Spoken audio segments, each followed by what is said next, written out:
Arendor Prime was a world that sparkled like a jewel in the vast emptiness of space. Its oceans shimmered with shades of blue and green, and its forests stretched endlessly, full of strange plants that swayed in the gentle wind. But despite the planet's beauty, the colony that had been established there was struggling. Life on Arendor Prime was supposed to be peaceful. The scientists had predicted a safe environment, and the settlers had arrived with hope in their hearts. Yet now they faced a challenge none had anticipated. It all began when the cosmic storms arrived. These were not ordinary storms. They were powerful, unpredictable, and capable of affecting the very atmosphere. The skies would darken suddenly. Winds would howl, and lightning unlike any seen on Earth would streak across the sky. The storms were terrifying in their intensity and rare in occurrence, but they had started to appear more frequently. The colony's protective systems were designed to handle typical weather events, not the relentless fury of cosmic phenomena. Inside the main command center of Arendor Prime, the colony leaders worked tirelessly. Alara, the colony director, paced back and forth, her hands tightly folded behind her back. Her face was tense, a reflection of the growing anxiety she felt for the people under her care. Screens around her showed real-time data of the atmospheric fluctuations. The air pressure was dropping in some regions, while radiation levels had spiked in others. It was an alarming combination, and the usual solutions were no longer enough. "Sir, the northern settlement reports that their protective shields are failing," said one of the technicians, her voice tight with worry. "If this continues, they'll have to evacuate immediately." Alara nodded slowly, her eyes scanning the data. "Evacuation won't be simple.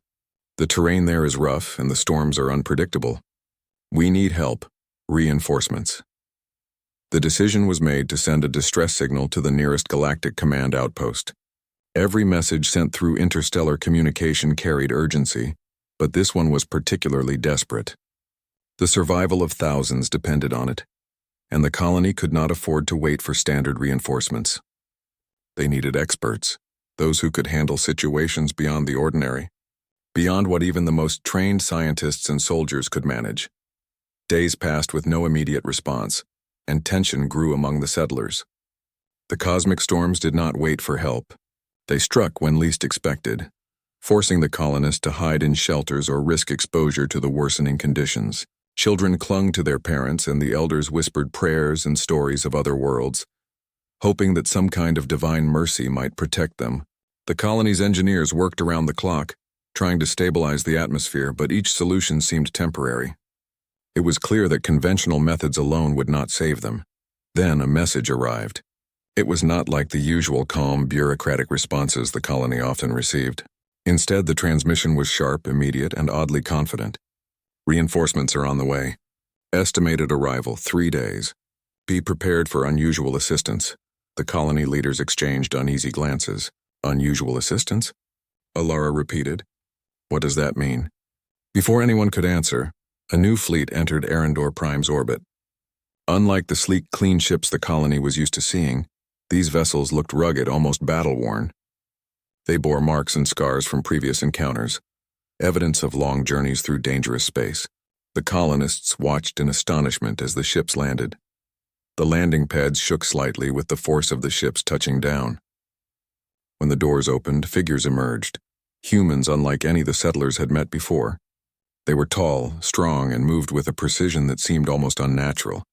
Their suits were equipped for survival in extreme conditions.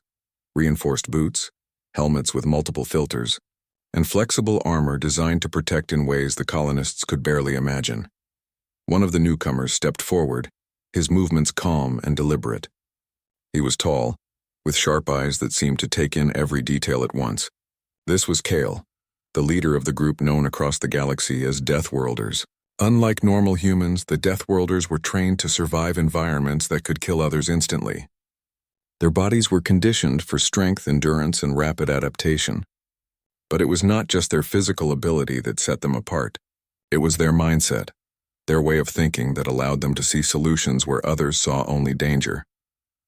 Kyle looked around the colony, noting the fear and uncertainty on the faces of the settlers. Yet he did not hesitate or falter. "We are here to help," he said, his voice calm but commanding. "Your world has challenges, but humans are meant to overcome challenges. We will show you how." The colonists were both relieved and intimidated. The Deathworlders wasted no time. They began assessing the damage caused by the storms, examining the failing shields, the weakened structures, and the unstable terrain. Where the colonists saw obstacles, Kale and his team saw possibilities. They moved quickly, setting up emergency systems that drew from natural resources, purifying water with minimal technology, and stabilizing the air quality using methods that seemed both simple and ingenious. Alara followed Kale closely, trying to understand his methods. "How are you doing this so fast?" she asked. Kale smiled faintly. "We don't just fix problems. We understand them. We live with them. On worlds far harsher than this, we have learned to adapt, not just react." The settlers watched in awe as the Deathworlders demonstrated their skills. One climbed a cliff near the settlement to install a stabilizing device, moving with the agility of someone who had trained for years in extreme conditions. Another navigated a river swollen by the storm, setting up a filtration system while balancing on shifting rocks. Even the children, who had peeked from behind walls and trees, whispered among themselves about the superhumans who seemed unstoppable. As the days went by, the colonists began to notice subtle changes. The Deathworlders were not only stabilizing the environment, they were teaching them. They showed the settlers how to predict minor storms, how to find safe water sources, and how to reinforce buildings in ways that seemed simple, but were incredibly effective.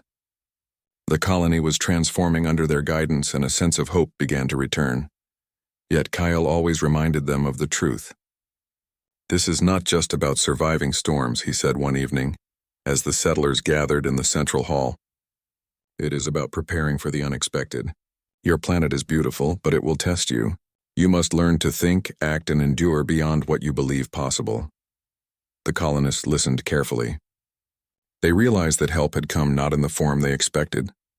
They had not received a team of scientists or soldiers. They had received humans who had mastered survival itself. The Deathworlders were living proof of what humans could achieve when faced with extreme challenges.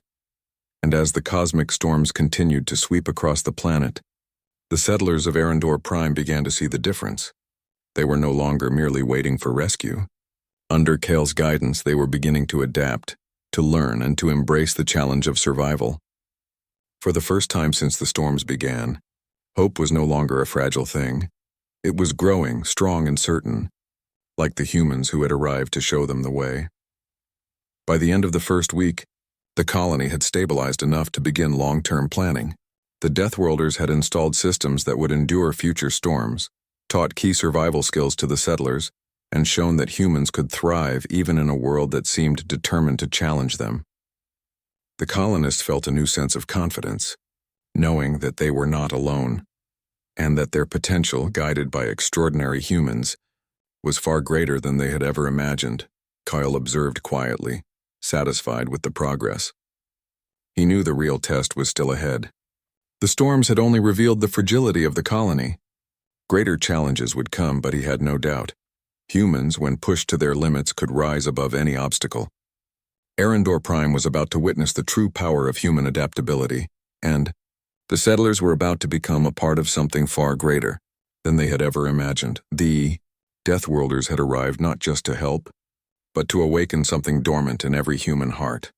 The courage, ingenuity, and endurance that defined their species. And as the sky cleared slightly after another storm, the colony looked to the future with a mixture of awe, excitement, and determination. They had asked for reinforcements, but what they had received was a revelation. The next morning, Arendor Prime greeted its settlers with a sky painted in shades of orange and pink. The cosmic storms had paused, leaving the planet quiet, almost peaceful.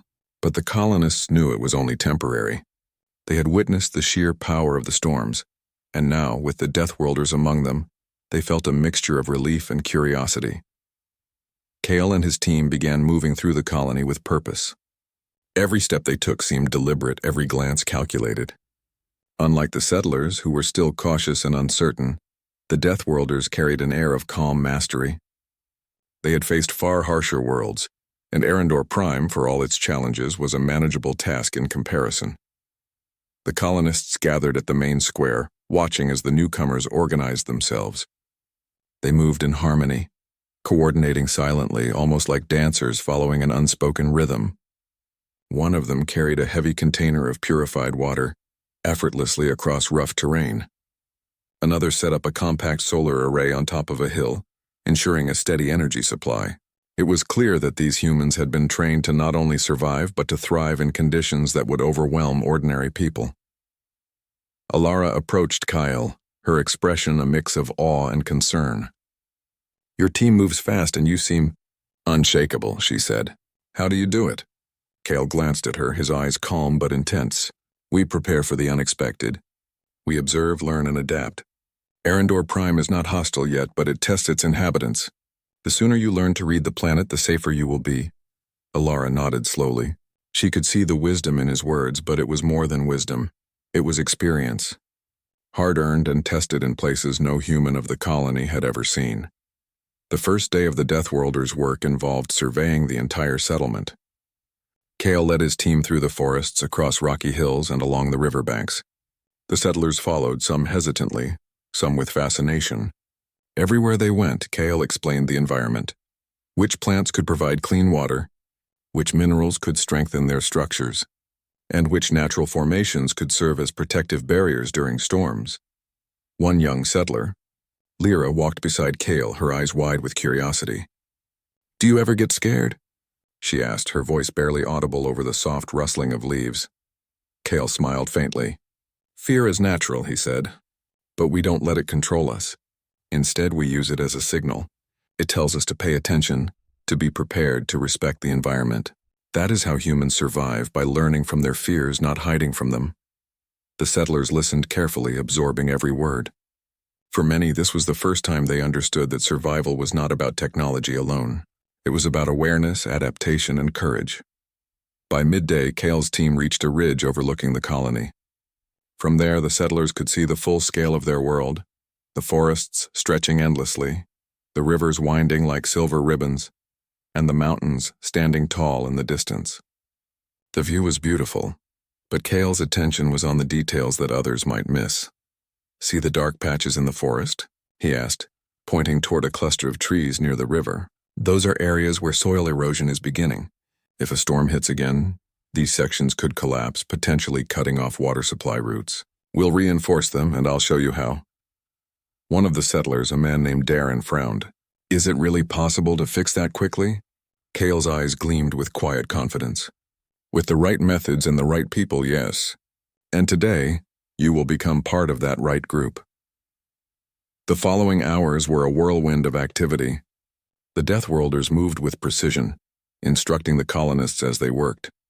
They dug trenches to redirect water, stabilized slopes with natural materials, and constructed simple but effective protective barriers. Every task was a lesson. Kale emphasized observation and creativity, showing how small adjustments could make a large difference in safety and efficiency. The colonists began to feel a sense of pride they had not experienced before. Where once they had seen obstacles as insurmountable, they now saw challenges as opportunities.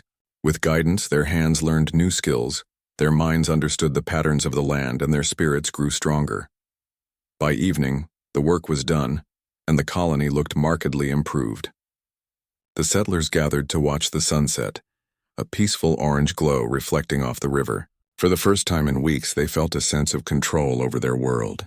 The storms might return, but now they had knowledge, skills, and a new way of thinking.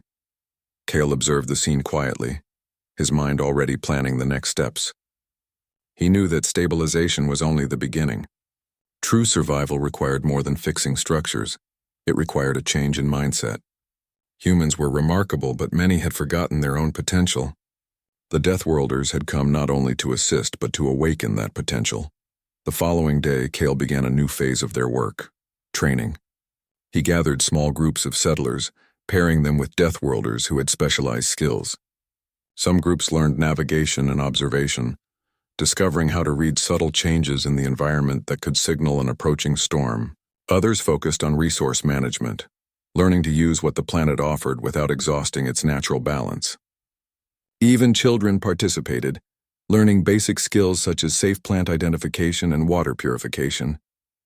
Lyra was part of the navigation group.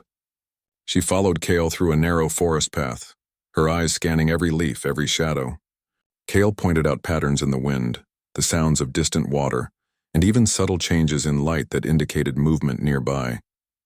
At first it seemed impossible to notice all these details, but Kale's patient guidance helped her see connections she had never noticed. "This forest talks," Kale explained. "If you listen carefully, it will tell you everything you need to know. You just have to pay attention."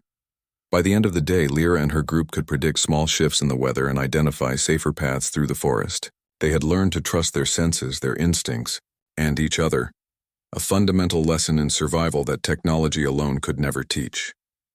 Meanwhile, Kale's other team members worked with adults, teaching practical survival strategies. One demonstration involved building a water collection system using only natural materials. The settlers were amazed to see how simple adjustments, shaping leaves, arranging stones, and creating basic channels, could collect and purify water efficiently. It was a reminder that survival did not always require complex machinery. Intelligence, creativity, and teamwork were often more effective. As evening fell, the colony gathered once again. Alara addressed the settlers, her voice filled with newfound hope. "We have learned much in just 2 days. The storms are still out there, but now we are better prepared, not because of technology alone, but because of what we are learning from these humans. They have shown us that survival is possible, and that knowledge is the key." Kyle nodded from his position near the edge of the gathering. "You have done well," he said. "But remember, this is only the beginning. Arendor Prime is a teacher, and it will continue to challenge you. Embrace those challenges. Learn from them. Grow stronger with each test. That is what makes humans exceptional." That night, as the colonists returned to their homes, a quiet excitement lingered in the air. They had seen firsthand the abilities of the Deathworlders, but more importantly, they had begun to see the possibilities within themselves.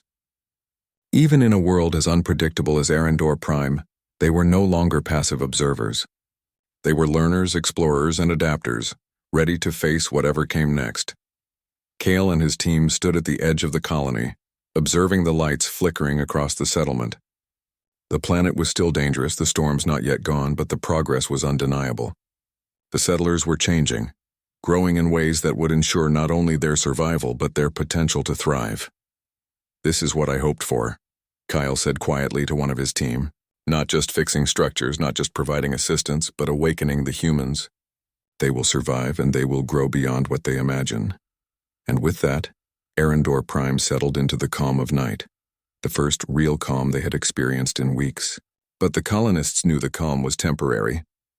The Deathworlders had shown them a truth they could not ignore. With courage, intelligence, and adaptability, humans could face even the most challenging worlds and come out stronger than ever. Arendor Prime had received its reinforcements, but the colonists now understood they had received far more than help. They had received a glimpse of the extraordinary potential within themselves, a potential that would guide them through the storms yet to come. The morning dawned on Arendor Prime with a crisp golden light, but the calm was deceptive. The cosmic storms that had been the colony's greatest fear returned with a subtle warning. Distant rumbles and flashes across the horizon hinted at nature's unpredictable power. The settlers, now trained and more confident, prepared for another day of learning. But this time the lesson would be more practical and immediate. Kale gathered the colony leaders in the main plaza. His expression was serious but calm. "Today you will face your first real test," he said. "The storms are unpredictable and the terrain has shifted. We need to ensure the colony can respond quickly and effectively to any challenge. This is not about fear. It is about preparation, observation, and adaptation." The settlers nodded, understanding the importance of this moment. For weeks they had been learning under controlled exercises. They had studied navigation, survival skills, teamwork, and observation. Now they would put all of those lessons into action under pressure. The challenge began when the winds intensified unexpectedly, whipping through the settlement and bending the tallest trees. Rain began to fall, first as a drizzle, then as a steady downpour. Some of the newer structures, while improved, showed signs of stress. Streams of water formed quickly, threatening to flood key pathways. The settlers could feel the storm's presence, but instead of panicking, they turned to the Deathworlders for guidance. Kale and his team moved swiftly, but without haste. Their movements were precise and purposeful. They instructed the colonists on how to secure loose structures, redirect water, and create temporary barriers using available materials. Every command was a lesson. The settlers learned not only what to do but why each action mattered. One of the settlers, Darren, struggled to keep up with the tasks. "It's too much," he shouted over the wind, his voice trembling. Cale approached him, placing a reassuring hand on his shoulder. "Break it into steps," he advised calmly. "Focus on what you can manage right now. That is how humans survive in any situation, one step at a time." Darren took a deep breath and nodded. Slowly, he began to implement the instructions, realizing that careful observation and methodical action made the work manageable. Around him, the other settlers were learning the same lesson. Panic served no one, but preparation and focus could make even a dangerous situation navigable. The Deathworlders demonstrated more advanced techniques as well. They reinforced structures by weaving natural fibers and flexible materials into weak points. They showed how to create temporary channels for water to prevent flooding, using simple tools and gravity. They even demonstrated ways to stabilize trees and other vegetation that could fall during the storm, preventing damage to the colony. While the settlers worked, Cale moved through the colony like a silent observer, occasionally offering advice or pointing out a detail that could make a big difference. He noticed small things the settlers might have missed: a shifting patch of soil near the river, a low-hanging branch that could break under the weight of water, or a hidden creek that could overflow. Each observation was an opportunity for learning. Lyra, now more confident after days of training, led a small team to reinforce a storage area near the forest. She remembered Thara's lessons about observation and intuition, using subtle cues from the environment to guide her decisions. "Watch the shadows," she instructed her team. "They tell us how the water is moving. Adjust the barriers accordingly." By midday, the storm had intensified, and the settlers faced their first significant challenge. A portion of the main pathway was beginning to flood, threatening access to critical supplies. Panic could have set in, but the colony acted with coordination and confidence. Cale instructed teams to use sandbags, natural channels, and temporary platforms to redirect the water. It was hard work, but every settler knew what to do and how to contribute effectively. Even the youngest members of the colony participated. Children helped by carrying lightweight materials, observing water patterns, and alerting adults to any changes. They were learning that survival was a communal effort, and every contribution mattered. By mid-afternoon, the storm's worst impact had been mitigated. The main structures were stable, the pathways clear, and the colony's resources protected. The settlers stood together, soaked but triumphant. They had faced real danger, yet they had acted with calm efficiency, using the lessons they had learned from the Deathworlders. Cale gathered the settlers for a debrief. "What you experienced today was not a failure or a trial, it was a lesson," he explained. "Humans are capable of extraordinary resilience. You have learned to observe, to act, and to work together. That is how you survive. That is how you thrive." Alara, standing at the front of the group, felt a surge of pride. The colony had changed in just a few days. What had once been fear and uncertainty had transformed into confidence and skill. The settlers understood that the challenges of Arendor Prime were not insurmountable, they were opportunities to grow stronger. The Deathworlders spent the evening teaching additional techniques to reinforce the lessons of the day. They demonstrated ways to build temporary shelters quickly, how to identify safe zones during future storms, and how to maintain calm under pressure. Each demonstration reinforced the principle that humans could face any challenge with intelligence, observation, and teamwork. Lyra and Darren sat together after the session, reflecting on their experiences.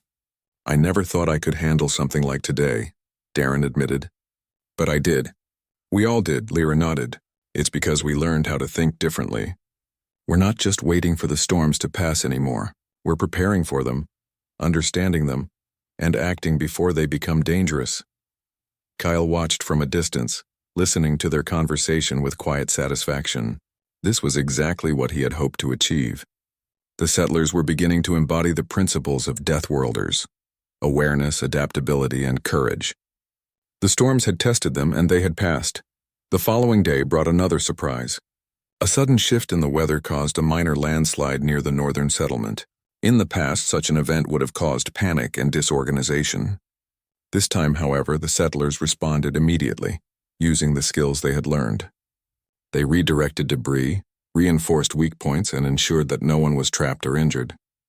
The colony's response was swift and effective, a clear sign of progress. Kale and his team moved among the settlers, offering guidance but allowing them to take the lead. This was intentional. The goal was not to perform the tasks for the settlers, but to empower them to act independently. By observing and applying the principles they had learned, the colony was becoming capable of surviving even without direct assistance. By the end of the week, the settlers had not only survived another series of storms, but had also strengthened the colony's defenses and improved their own skills. Confidence grew with each success, and a sense of pride filled the air. Arendor Prime was no longer a place of fear. It was a classroom, a proving ground, and a home where humans were learning to thrive in harmony with their environment. Kyle gathered the colony leaders for a final reflection. "You have learned much in a short time," he said. "But remember, survival is a continuous process. Observation, preparation, and adaptation must become part of your daily life. Every challenge is an opportunity to grow stronger, smarter, and more capable. That is the essence of being human, and the essence of being a Deathworlder." Alara looked around at the colony. Seeing settlers working together, children playing safely, and the structures standing strong against the wind and rain, she felt a deep sense of gratitude toward Kale and his team.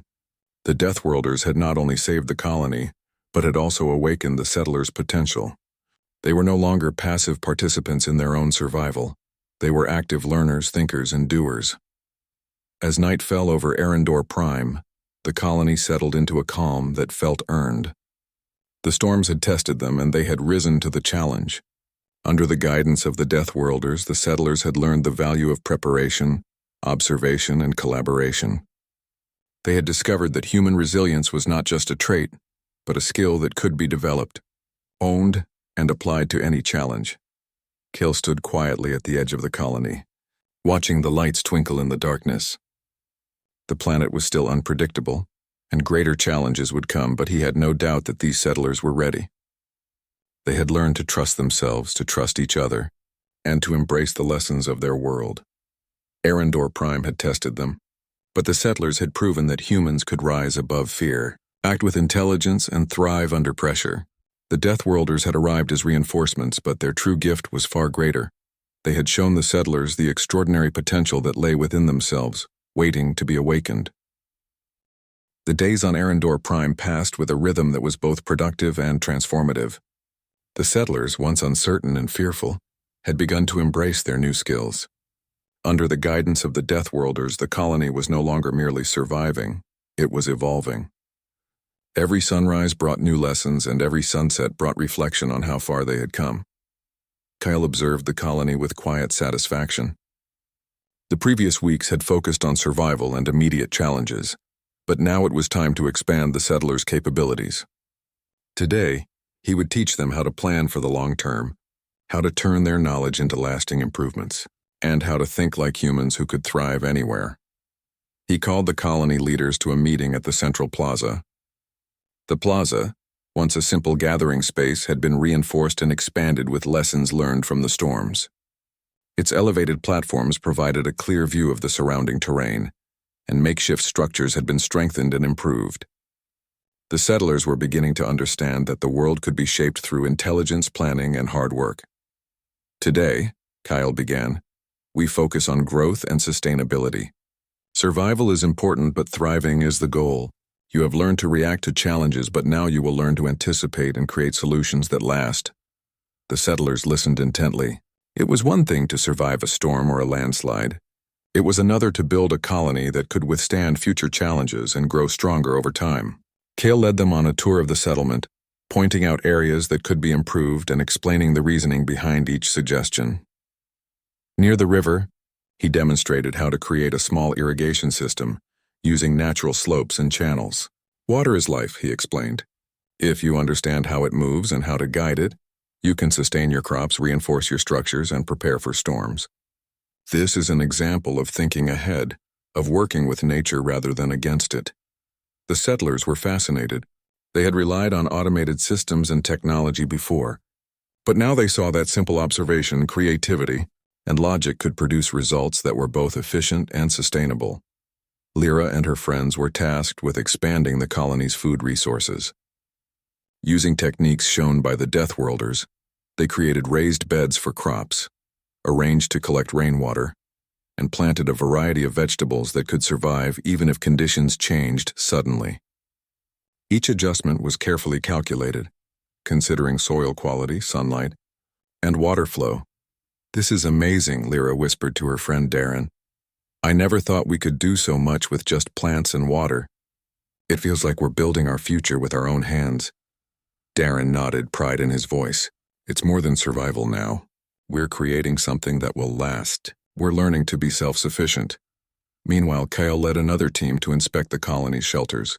He showed the settlers how to reinforce walls with natural materials, create layered insulation to handle temperature changes, and design spaces that could be quickly adapted in case of emergency. Every adjustment was practical, thoughtful, and effective. The settlers realized that survival was no longer just a reactive process.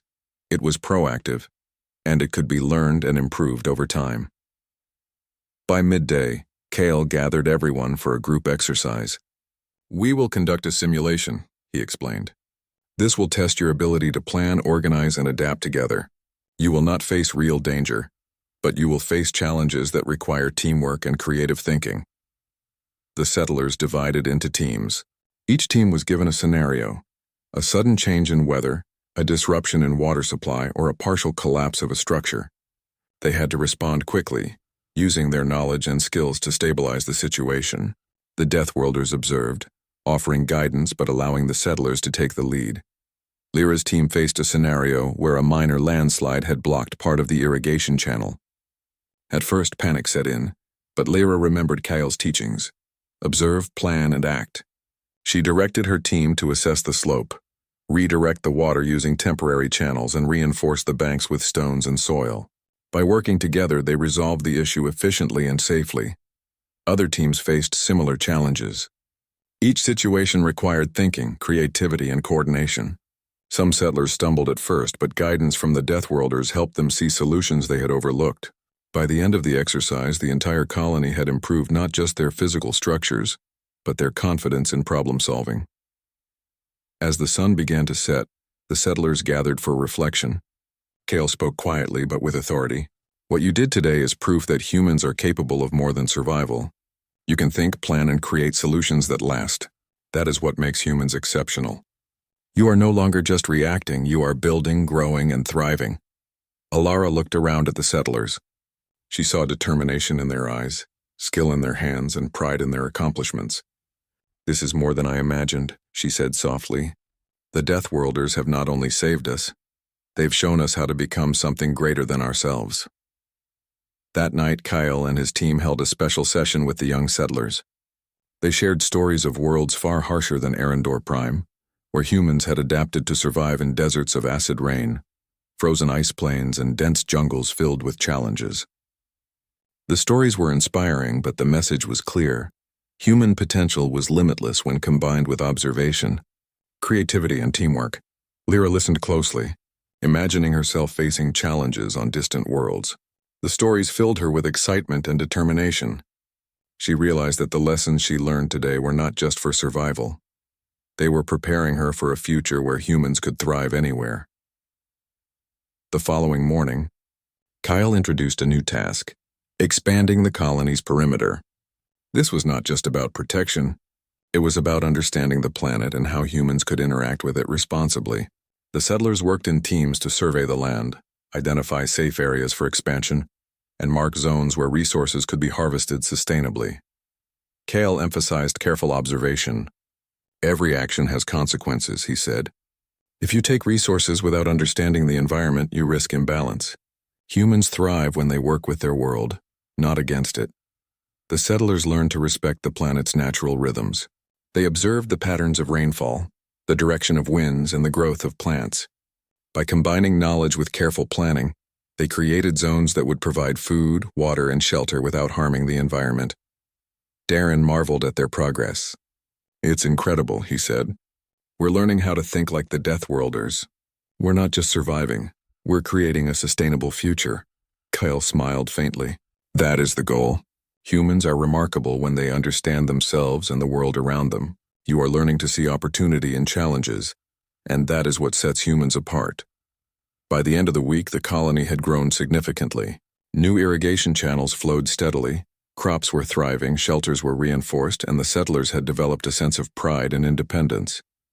The presence of the Deathworlders had transformed not just the physical structures of the colony, but the mindset of its people. Kale gathered the settlers one last time before nightfall. "You have achieved much," he said, "but remember, growth is continuous. Every day brings new lessons, and every challenge is an opportunity. Humans are capable of extraordinary things, and you have begun to discover that potential within yourselves." The settlers felt a sense of accomplishment and purpose they had never known before. Arendor Prime had tested them, yet they had responded with courage, intelligence, and collaboration. Under the guidance of the Deathworlders, they had learned that survival was only the first step. Thriving, growing, and adapting was the true measure of human potential. As the sun set, the settlers looked out over the colony, their hearts filled with hope. The Deathworlders had shown them that humans could not only endure challenges, but could turn obstacles into opportunities. They had learned to observe, to plan, to create, and to trust themselves. Kale stood quietly at the edge of the colony, watching the settlers. The future was uncertain, but one thing was clear. The humans of Arendor Prime were no longer passive. They were thinkers, builders, and learners. They had begun a journey of transformation that would carry them far beyond the challenges of this planet. Arendor Prime had been a trial, but it had also been a classroom. The Deathworlders had arrived as reinforcements, but their true gift was the awakening of human potential. And as night fell, the settlers dreamed not of fear but of possibility. A possibility that one day they too could face any world and thrive as extraordinary humans. The morning sun rose over Arendor Prime like a golden promise, casting long shadows across the colony. The settlers awoke with renewed energy, motivated by the lessons of the previous days. The Deathworlders had not only stabilized the colony, but had begun transforming it into a place where humans could thrive even under the harshest conditions. Kale called a meeting at the main plaza. The settlers gathered quickly, curiosity and excitement evident in their expressions. Today, he announced, would be the first official training session, a structured approach to learning survival skills directly from the Deathworlders. "Survival is more than technology," Kale began, addressing the group. "It is about understanding your environment, your limits, and your potential. Today, you will learn not just to react, but to anticipate. You will learn to think like a Deathworlder." The colonists listened intently. For many, this was a new perspective. They had relied on machines, shields, and alarms to protect them. Now they would learn to trust themselves, their senses, and their instincts. Kyle divided the settlers into small groups, each paired with a member of the Deathworlders. Lyra, who had shown remarkable curiosity the previous day, was paired with a woman named Thara, known for her exceptional navigation skills and sharp instincts. Thara's eyes were observant, missing nothing in the forest, as she led Lyra and her group toward a dense cluster of trees near the river. "Today," Thara explained, "you will learn to read the environment. Every sound, every shadow, every pattern in the wind tells a story. Your job is to notice it." At first, the settlers struggled. They were used to looking at the world in broad strokes, relying on signs and alerts from technology. Thara encouraged patience. "Do not rush. Watch. Listen. Feel. The forest will speak if you take the time to understand it." Hours passed as they moved through the trees. Lyra noticed how the rustling of leaves indicated a slight change in the wind direction, how the angle of sunlight highlighted differences in the terrain, and how subtle footprints suggested movement nearby. Each discovery excited her and her group, giving them a sense of mastery they had never felt before. Meanwhile, Kale worked with another group of settlers near the riverbanks. He demonstrated how to purify water using simple natural methods and how to detect signs of unstable ground. "Humans are capable of understanding even the most complex patterns," he explained. "The key is observation and logic. Nothing here is impossible to manage once you know what to look for." The colonists began to grasp the idea. Survival was not about fear or avoidance, it was about preparation and understanding. Even the children who had been shy at first were participating eagerly. They learned how to identify safe plants, how to use natural materials for shelter, and how to move silently through the environment, skills that made them feel proud and capable. As the sun reached its highest point, Kale gathered all the groups together. "Now," he said, "you will put your knowledge to the test. A small challenge, to see how well you can observe and respond to your environment." The settlers were led to a section of the forest that had been slightly altered by the previous storms. Fallen trees, uneven ground, and small water channels created a maze-like environment. Kyle explained the task. Each group must navigate through the forest using their senses and newly learned skills to reach a designated safe zone. They could not rely on maps, radios, or pre-marked paths, only what they observed and understood. At first, the colonists hesitated. They were used to relying on technology and guidance, and the idea of trusting their instincts seemed daunting. Thara encouraged Lyra, whispering, "You already know more than you think. Trust yourself. Trust each other." The group set off cautiously. Lyra felt her heart race, but with each step she grew more confident. She noticed the slight tilt of a tree indicating soft ground, the pattern of birds' movements signaling a safe path, and the way the sunlight reflected off the water to hint at the river's depth. Slowly but surely, her group moved through the forest efficiently and safely. Kale observed the progress of each group.